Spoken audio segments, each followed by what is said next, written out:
Eu propus ao Gustavo começar com, acho que ele introduzindo um pouco, né, o projeto daqui, a exposição, o processo do trabalho, e aí acho que eu entrar com algumas colocações, e seria bacana também fazer uma relação desse trabalho com a obra em geral, assim, com, né, um certo método de trabalho do Gustavo, que eu acho que está presente aqui e está presente em outros trabalhos. É uma operação bem parecida, né? Bom, eu sempre atuo com a verossimilhança e sempre uso uma operação muito parecida para produzir os meus trabalhos. Eu fiquei imaginando que esse lugar exigia de mim um projeto específico, né? Porque ele tem todo um universo, uma carga muito forte, tanto o prédio quanto a área inteira aqui. E aí eu fiquei pensando sobre criar uma ficção em torno do Cais do Valongo. No nosso sangue tem tudo isso, tem essa violência, tem poesia, tem o carnaval, tem enfim. E aí eu fiquei pensando nisso para construir essas imagens. E o Saracura tem uma história trágica, que acho que foi em 2015, né, César? Mais precisamente 9 de janeiro. 9 de janeiro de 2015, houve um incêndio aqui, que depois descobriu-se que era uma ação criminosa, era um dormitório que chamava aqui, como que é? Chamava de hospedaria. Né? Uma hospedaria. E um homem surdo, cego e mudo se jogou, né, morreu. E o lugar tem essa aura, assim, tem uma vibração. E aí eu fiquei imaginando como abordar isso e entender um pouco... Mas o homem se jogou e aí... Porque pegou fogo. E eu fiquei imaginando assim, o que eu faço com todos esses dados, né? Porque eu vou ter que desenvolver um trabalho específico, porque não daria para eu fazer outra coisa aqui, operando dessa forma que eu opero. E aí eu fiquei pensando ir um pouco além, né? Porque a arqueologia basicamente é estudar a história de um povo, de uma região, através dos objetos. E aí eu colhi alguns objetos da área, alguns outros objetos eles já tinham colhido isso durante a reforma. E aí eu fiquei pensando em misturar alguns objetos, porque já que isso é uma célula, é uma parte de um todo, então eu também usei objetos de outros lugares do Brasil. E aí eu mandei restaurar algumas peças. A única peça realmente que é original, que tem alguns mil anos, é um fragmento de sambaqui que está numa vitrine. O resto é uma simulação. Tem cerâmicas com uma cara de coisa antiga, mas na verdade é feita para gringo ver. Uma coisa assim, para turista comprar a cara da nossa cultura. E aí eu mandei restaurar esses objetos e fui medir a aura desses objetos, para ver a história que vai além disso, né? Então assim, é quase como uma... Eu gosto de imaginar o mágico, né? Ele está na sua cara fazendo um gesto, e ele guia o seu olhar para outro lugar. Então, assim, o que está além dessa história, né? Assim, a gente olha uma exposição que aparentemente é uma exposição de arqueologia, só que tem muito mais coisa por trás disso, que é uma maneira, era quase como se eu pudesse resolver historicamente alguns problemas que nos dizem respeito, né? Acho que é todo mundo, não é só da área, é uma coisa de todo mundo. E aí eu fiquei pensando nisso e fui produzindo esses objetos. Aí eu tive a ideia de fotografar a aura desses objetos, com aquelas polaroids com uma máquina Coggins, que foi um cara da NASA que inventou. E tem esse místico em São Paulo, que eu fui atrás. E aí ele fotografou e aí eu já incorporei também alguns depoimentos dele no vídeo, porque ele foi também dando uma história de cada objeto, através da leitura da aura, porque a imagem da aura, ela é científica, né, porque é a partir de uma energia, de uma vibração, só que a leitura é subjetiva. Então eu fiquei pensando nisso também, até essa relação que a gente tem ritualística, né, com a obra de arte. Adoro falar obras de arte entre aspas, porque é uma maneira muito moderna. E eu vejo, assim, né, acho que vejo assim, né, o trabalho do Gustavo como um trabalho, né, conheço, enfim, tive a experiência de ver essa exposição, a exposição do MAC, que acho que é legal a gente falar um pouco aqui. Como é que era o nome daquela? Inventário Arte Outra. Inventário Arte Outra. Eu acho que, se fosse resumir muito, é um artista conceitual que trabalha com uma crítica da noção da validação da arte, né, no circuito né? O que significa, né? O que faz com que aquilo seja dito e seja validado como um trabalho de arte, né? E no caso dessa exposição, isso comparece em diversos momentos, né? Tem uma questão entre verdade e ficção, né? O Gustavo começa contando no texto uma ficção de como se ele tivesse escavado, né, uma parede aqui dentro desse prédio e encontrado, né, pistas, vestígios que remetem a um passado desse lugar. E nesse começo dessa ficção é o que leva a esses fragmentos e que leva também a uma memória, né? É importante para o Gustavo, como, né, resgatar uma memória desse lugar, que acho que todos nós aqui sabemos que, né, é um lugar de sucessivos apagamentos, né? Foi o maior porto de escravos do Brasil, ou seja, né, um marco né, da nossa história de extrema violência, né, de uma sociedade escravocrata que permanece até hoje, que a gente vai teimando em recalcar, em apagar, e talvez o último grande apagamento seja esse agora. Porto Maravilha, né, esse Museu do Amanhã, que é né, que nos mostra como a gente é incapaz de lidar, né, com o presente, né, levando em conta o passado. Então acho que tem esse dado nessa exposição, dessa intenção do Gustavo de não fazer uma exposição aqui que simplesmente ficasse hospedada no Saracura, mas pudesse estar em qualquer outro lugar, não. É uma exposição que dialoga, né, completamente com o contexto no qual ela está inserida. Eu acho que tem esse dado de um humor, uma ironia, né, que o Gustavo tem nos vídeos lá do MAC. É apenas, gente, assim, para quem viu, né? Ele atua muitas vezes em trabalhos dele, ele veste um personagem. Tem essa maneira também de, né, de mostrar esses objetos, dando a entender que aquilo ali, como agora mesmo que estava uma artista aqui, a Maria Carmen Perligeiro, e perguntou, mas são todos objetos de 1.500 anos atrás, né? Não, são objetos banais comprados em feiras, né? Enfim, tem uma certa crítica talvez também a essa valorização de né, de uma história, né, de um certo fetiche com certos, né, maneiras de, né, tem um azulejo português, tem a palha africana, né? O que constitui uma identidade a partir disso, ou o que a gente só está, né, reprisando um certo exotismo, uma certa versão, né, estereotipada de Brasil. Então eu acho que o Gustavo, na realidade, é preciso entender que ele está sempre operando num plano completamente conceitual e crítico, assim, né? Eu ouvi uma entrevista dele ontem para o Prêmio Pipa, quando perguntaram para ele, mas como é que é a sua relação com o ateliê? Aí ele respondeu, meu ateliê está na minha cabeça, no ateliê eu ando e é o meu encontro. Pode estar no iPad, pode estar no papel, pode estar, né, no iPhone. O Tunga dizia que o ateliê dele era a rede. Então eu acho que tem que deixar claro, né, Gustavo, Sim. isso e entender como é que... Acho que a gente podia falar um pouco do vídeo também. E porque quando você diz da aura, eu sou cética como eu sou, ele diz que tem validação científica. Eu não sei o que ele quer dizer com isso. Física, gente. Um aurímetro, né? Imagina, todos nós passamos algum dia, até quem fez comunicação social como eu, pela obra de arte na era da sua reprodutibilidade técnica, que é o texto mais conhecido do grande Walter Benjamin. E essa questão da aura da obra de arte, né, vem com a reprodutibilidade técnica, ele vai dizer que isso vai, né, ir se desfazendo, etc. E ele coloca aquele aurímetro para você medir, né, a aura de cada um daqueles objetos. E aí existe, a meu ver, uma grande... Eu vejo mais ironia e crítica do que uma... Sim.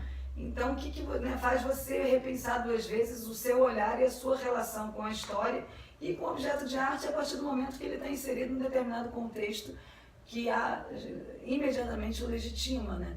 Mas sem perder de vista, não é também somente a crítica, né, do lugar da arte, mas traz junto a questão histórica, né? E isso também é interessante. Tem um trabalho que eu lembrei do Michael Craig Martin, que é um grande artista conceitual, que ele mostra um copo de água e tem um texto do lado que diz que faz você se convencer que aquele copo de água, na verdade, é um carvalho, é uma árvore. E vai indo, num crescendo. E como a nossa relação com a arte passa pela fé, passa pela crença, passa pela uma intencionalidade que dá valor, né, àquele objeto. Acho que tem também um pouco disso. Você ter citado esse texto do Walter Benjamin também, eu lembrei dessa relação, porque o dia que eu vim, a gente foi andar junto até com a Paula, e aí eu fiquei imaginando, assim, né, uma região que está nesse processo de gentrificação super forte, ao mesmo tempo tem um mar, um museu de arte do Rio, o Museu da Manhã, aquela praça Mauá com aquelas feiras, com artesanatos e tudo. E assim, qual é o papel do museu, né? É a permanência, ele trabalha com as permanências. Eu fiquei pensando sobre trazer esses objetos para um lugar que não é museu, que é um lugar de experiência. Acho que ele enfatiza o que é o Saracura, que é esse ponto de intersecção entre a área, a cidade com a arte, com o pensamento, e é um lugar que não é museu, e aí eu apresento isso como se fosse um museu. Então cria esse paradoxo e vai tensionando esses limites, assim. Dela ter achado que tinha 1500 anos. Mas ao mesmo tempo tem uma autoria completamente diluída, e nisso já acho que isso é primo, né, desses processos que o Saracura enseja, né? Sim. Nessa exposição do mar, que eram pinturas que, né, mimetizavam, grandes pinturas, né? É porque eu sempre fico pensando em algumas ausências, assim, alguns buracos históricos, alguns problemas de formação e tal. E essa exposição do MAC, eu trabalhei a partir da coleção, das ausências que existem, né? E aí eu criei um personagem, um outro Gustavo, né? Aqui também eu sou um outro Gustavo. Como se eu pudesse ter vivido num outro tempo. Sabe aquele filme De Volta para o Futuro, dos anos 80? Eu adorava esse filme. E aí tem essa máquina do tempo e era como se também pudesse resolver historicamente alguns problemas, né? Dos geométricos, arte concreta, com a arte brasileira informal, que ficou sem um lugar muito definido. Então eu peguei alguns geométricos, fiz uma reprodução, fiz uma cópia em óleo, desmanchei e transformei essa mesma materialidade numa arte informal, que pudesse preencher essas lacunas dessa coleção, que é um museu público, que é um museu de todo mundo, né, também. Que fala da nossa formação. E aí eu fico pensando nesses lugares, assim. Aí acho que entra aí uma crítica e um valor, e talvez num outro ponto, mas dessa possibilidade da obra de arte existir num outro lugar, e certamente como esse lugar que ele existe, né, da autoria e do valor, né, sejam lugares que distanciam muito da nossa relação, né? A obra de arte, muito antes de ser uma mercadoria, é um gesto poético endereçado ao mundo, ponto, né? E o que acontece com a obra de arte, na verdade, hoje em dia, é que ela vai entrando num circuito que é tão complexo. É perverso mesmo. Perverso, né? E eu me pergunto, assim, por que a gente ainda entende a arte dessa forma, né, também? Por que a gente ainda entende a arte assim? Sempre olhando para a tradição, só que a gente está na época do iPhone, né, tem essa coisa. Eu fico pensando nisso também. E aí, Omar, você que participou daquele processo? Teve também a intervenção no Cais da Imperatriz, que você podia falar um pouco, que você participou dessa ação. O Gustavo propôs de inserir no espaço urbano aqui do Deixa Pará. eu mostrar aqui, porque tem uns mapas, tem um mapa aqui, né? Ele montou meio que uma cartografia do que seriam locais, possíveis locais que ele tivesse encontrado esses fragmentos. E um desses locais foi o Cais da Imperatriz, que ele botou os azulejos. E aí a gente foi junto colocar esses azulejos. Com cimento. Colocamos nas paredes, no chão e fizemos algumas pichações. Ele criou um símbolo que foi dessa exposição dele. E aí o curioso que eu fui lá de novo para ver se estava lá, os azulejos ainda estavam. A Polurb estava limpando, lavando. Mas deixou o azulejo. Deixou o azulejo. E aí é engraçado, porque você perde o limite. Mas talvez sobreviva no azulejo a aura, né? Sim. E detalhe, isso aqui não é...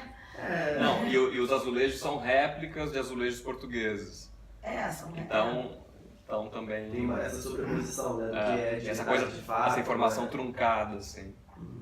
Essa exposição, ela extrapola essas paredes aqui e ela ela adere mesmo. Ela não pensa só a história de Saracura, ela se mas mistura na região. É de pensar a história do bairro inteiro, né? É. Não só aqui. É. Mas enquanto isso, a história daqui tem relação com a história do lugar também, do Sim. bairro inteiro. Ele ia falar alguma coisa. Eu fiquei pensando em dois pontos assim, da montagem que eu vejo vocês comentaram sobre essa comicidade, né? Que eu acho muito presente no vídeo, né, na forma como acontece, na música, na montagem dele. Eu acho que ali você percebe essa criação de algo que é irreal, que é real e não é também, que tenta ser científico, mas tem essa graça no meio de... Sempre se fala de aura. Nesse sentido, sempre tem uma coisa mística, também cômica, né? Da pessoa que fala que é cientista estudando a alma. Mas naquela outra parte, e vendo pelo texto, por esse mapa, fica parecendo quase uma história verídica. Quando você conta aqui que apenas os sambaquis são reais, Tem a ali não data parece. tem a data, né? Correspondente. Tem a data aqui, mas tanto no vídeo quanto ali, e aqui você busca, só realmente achou esse lança-perfume aqui. Você começa a criar coisas e pensar toda uma vida que aconteceu por aqui, que no caso está falando que foi construída, né? Sim. Então, em que grau, assim, para você tem essas... Porque eu vejo uma determinação sua, do artista construindo uma história também para o lugar, né? Para quem vê, você também determina uma história que você quer que exista. E que a gente fica em dúvidas se realmente existe ou é a vontade de levantar questões que são reais pelo estudo da história, né? Saber da história do Carlos Valon, da escravidão, enfim. Coisas que você traz que são escondidas pela história, né? Inclusive pela exploração, enfim, pela essa transformação que ocorreu. Mas você determina, né? Eu queria entender para você como isso também... E aí você age tanto como artista como um arqueólogo, né? Sim. Quase um historiador. historiador. Outras coisas ali. Meio Indiana Jones. Né? Agora, sobre essa postura de ser um historiador e estar impondo uma história, não. Eu acho que é mais levantar questões e sugerir que talvez essa história que a gente vive, que a gente conhece, não é bem essa, né? Não é bem... A realidade, ela tem umas barrigas. A construção do discurso histórico é frágil, né? Não, assim, o que estava em jogo? Chegar a esse ponto e todo mundo achar que é verdade. Todo mundo acha que Exato. isso, Exatamente. Ele nos ensina a duvidar, do vídeo. A Teresa Cristina veio, né, que aí azulejaram tudo, eles deram uma cara de civilização portuguesa, para receber. Aí, falando disso, tem aquele pano de boca também ali, que o Debré também fez alguns panos de boca, né, do teatro, para receber essa realeza. E aí eu fui nessa praça do mar e achei ali na feirinha, falei, isso daqui é o quê? É africano. Um pano assim, eu falei, oi, você é africano? Então eu quero, eu vou levar isso. Aí eu pus esse pano de boca, assim, então assim, uma coisa que supostamente seria... Então assim, o que a gente compra como história e como a nossa cara, né? Qual é a nossa cara? Então, eu fico pensando nisso também, isso é uma coisa que se abre, assim. Eu lembrei na Feira da República, aquelas máscaras africanas que são reproduzidas, envelhecidas, e você olha para ver e fala, nossa, que coisa, né? E você sabe que aquilo ali não é real, mas ele tem uma imagem da coisa já é. E o cara está vendendo ali que é justamente uma pessoa africana que está ali trazendo aquele material que ele refez. Isso é muito interessante também. Esse museu imaginário que todo mundo acessa. Né? Então, assim, a gente fala Mona Lisa, qualquer um acessa, independente da formação, né, artística. Então, como essas imagens todas, essas máscaras africanas, esse pano que é um turbante africano que não é nem na China, que é, sei lá, ou é chinês, talvez seja chinês. Africano. Africano não é.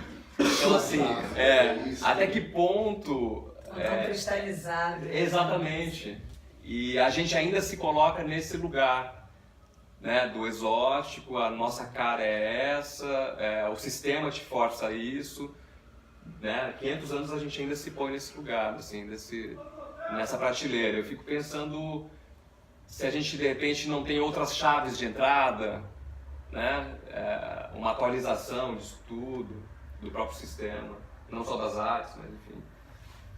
Gustavo, eu lembrei também daquela história que você contou do livro que você achou no hotel. Também era legal você lembrar isso. É um livro que eu roubei. Essa história é porque é louco assim. Você ter descoberto, Gustavo né? trapaças. Né? O dia que eu cheguei pra montagem foi uma semana antes, né? Foi uma semana antes. Bom, cheguei no hotel, aí tem um lobby assim, tipo uma biblioteca, super decorativo. Eu falei, nossa, que livros são esses? Aí a Ana, a curadora da exposição, falou, você viu esse livro aqui?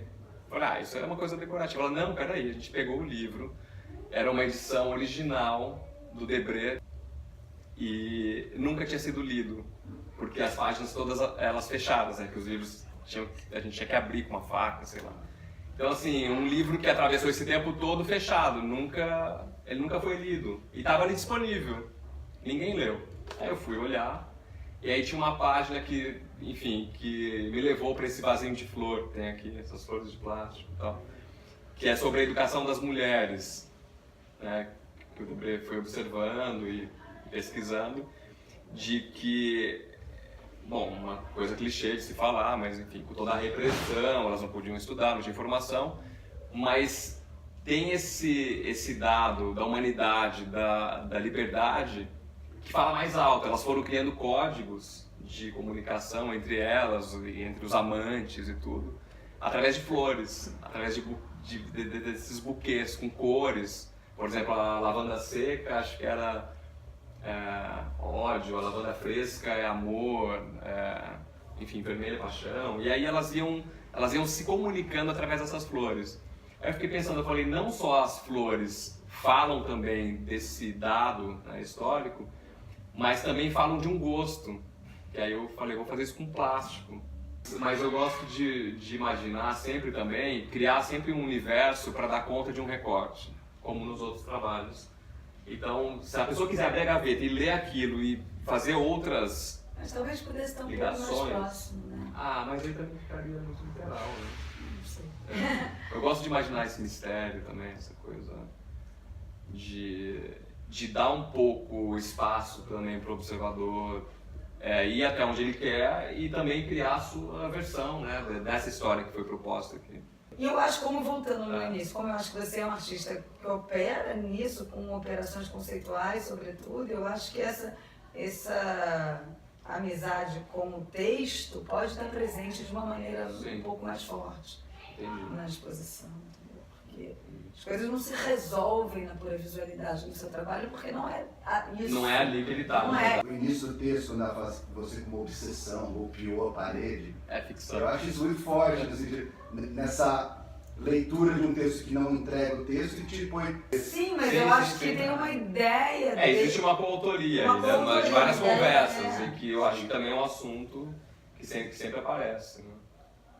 Tem um questionamento crítico, obviamente, e nessa do marketing, as pinturas que ele refazia e tal. E que eu chamo de não pintura. Não pintura. E quando o Gustavo me relatava que certos colegas pintores viam aquilo como como é que você falou, que as pessoas falaram? Uma visão completamente... Equivocada. Achavam que era alguma coisa tipo crítica à pintura, alguma coisa do tipo que não tem nada a ver com isso. Que na verdade aquilo é resíduo de uma performance, né? Porque o meu trabalho, ele é percorrido todo por uma ação performática, assim.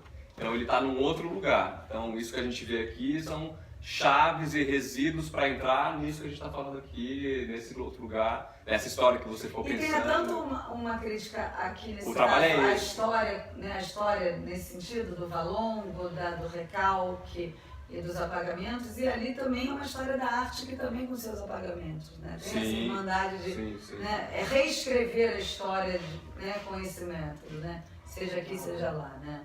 Tem essa, né? Peraí, aonde que, né, contaram de uma maneira sobre um ponto de vista? Não. E sempre tem um mediador também, né? A nossa formação mesmo se dá totalmente, praticamente por reprodução. Né? Por reprodução.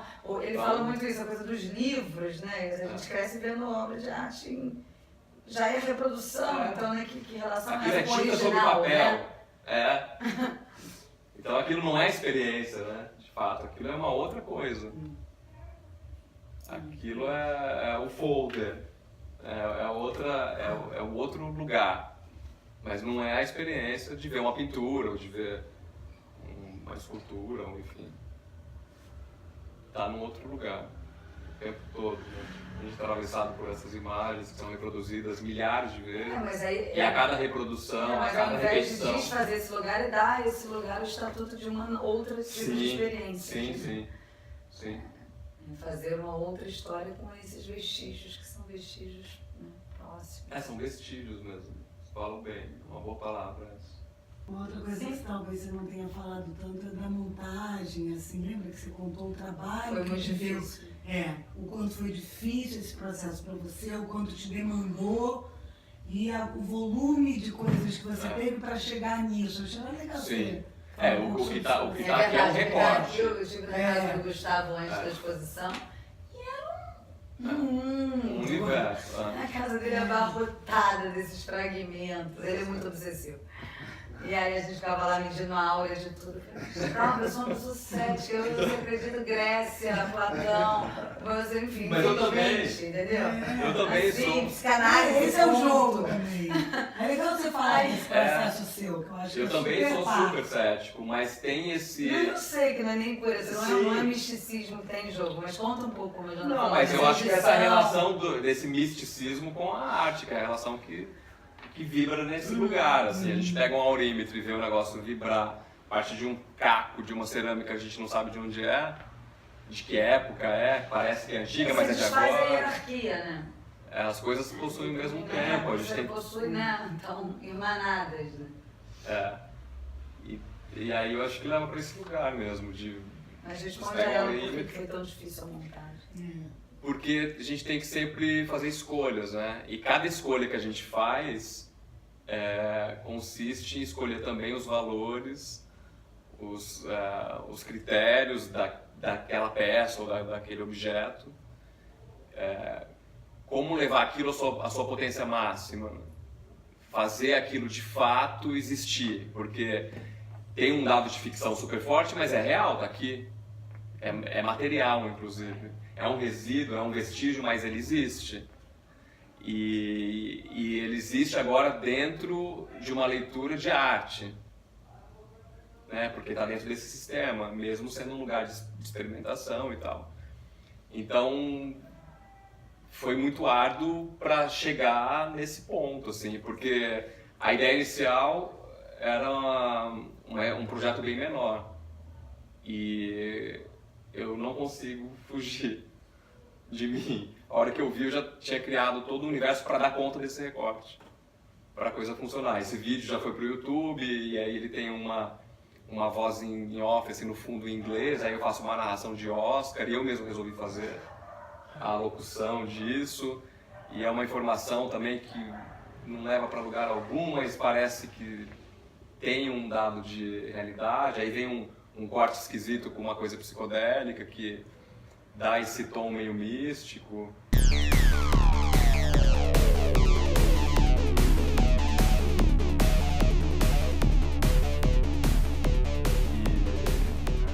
E, enfim, não era nem para ter esse vídeo. Aí eu quis criar mais um outro piso, assim, um outro, como se fala isso, um outro pilar que desse conta desse recortezinho que a gente vê aqui. Acho que por isso que você teve aquela sensação de que você tinha algumas pistas, você viu no texto que aquilo realmente, isso daqui tem alguma coisa estranha, mas aí você vai ver a vitrine e a vitrine lá te confirma que não, que aquilo existe. Então vai criando esse paradoxo, esse mistério o tempo todo.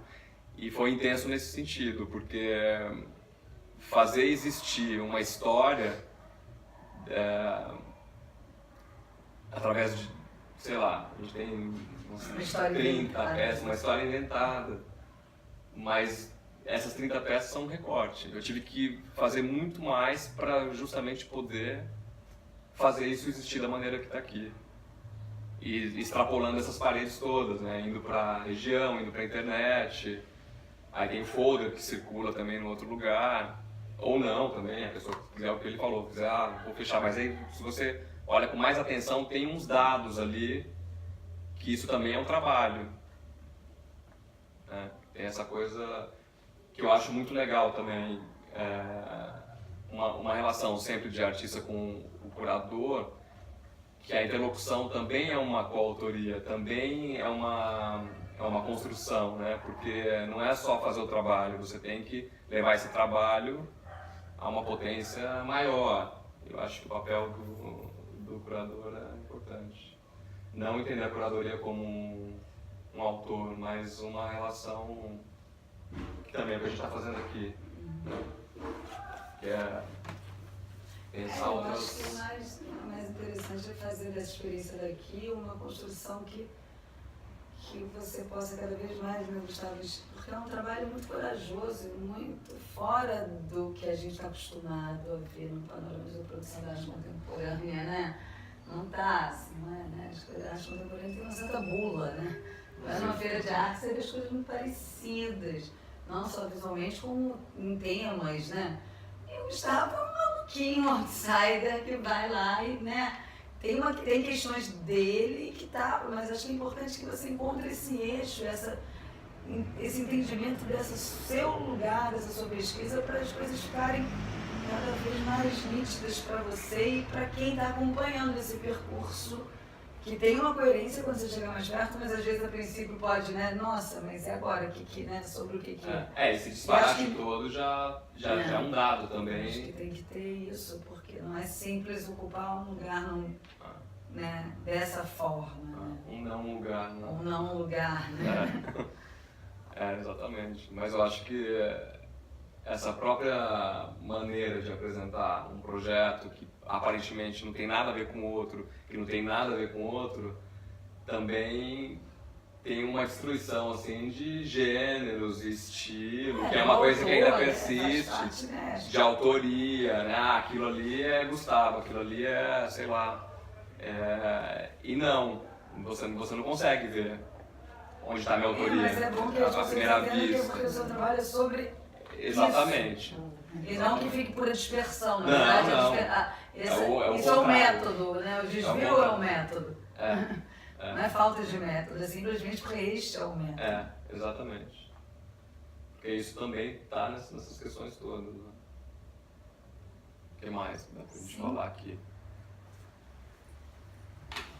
Isso que você levantou do trabalho com a curadora, e esse mapa, eu acho que ele faz muito parte do trabalho. Muito. Esse mapa é realmente um mapa, porque Sim. Você cria a relação com o espaço, com a região, com a paisagem, que entra, né, dentro da casa, num espaço pequeno, diminuto, e aí você pega o mapa e fala assim, não, mas isso estava lá, isso... eu acho que ele determina também muita coisa do trabalho, né? Ele fala muito do trabalho, ele age. Sim. Ele age com o trabalho. E ele também reforça a origem, né? Sim. A aura, de novo, com esse papo da aura. Ele confere um pouco, ele dá uma imantada nessas imagens que foram encontradas nesses lugares. E aí eu introjetei esses cacos de azulejos e tal, para aparecer, se a pessoa for lá, ela vai ver um vestígio dessa exposição, que está lá ainda. Então, de novo criando uma outra camada que dê conta disso. Se você vai a fundo, não, eu quero ver esse mapa, eu quero ver até onde vai. E vai. É uma coisa que eu acho que ficou muito na minha cabeça, que no primeiro dia de montagem o Gustavo tinha trago um vaso de São Paulo, né? E aí, de repente, no primeiro dia ele pega e quebra o vaso. E aí, ficou chocado. Eu fiquei chocado, eu falei, nossa, peraí, isso aqui não é o trabalho, ele quebrou o trabalho. E aí, depois de eu desenrolar na montagem, que eu fui entender esse processo de escolhas que geram construções e desconstruções. Que na verdade é esse de você desconstruir uma coisa para construir outra. E na verdade, essas escolhas que ele faz aqui é a escolha que os historiadores, os arqueólogos fazem nos processos de trabalho normais, né? Só que ele traz isso para dentro do campo da arte contemporânea. Mas ele está questionando a história e está questionando a arte ao mesmo tempo, né?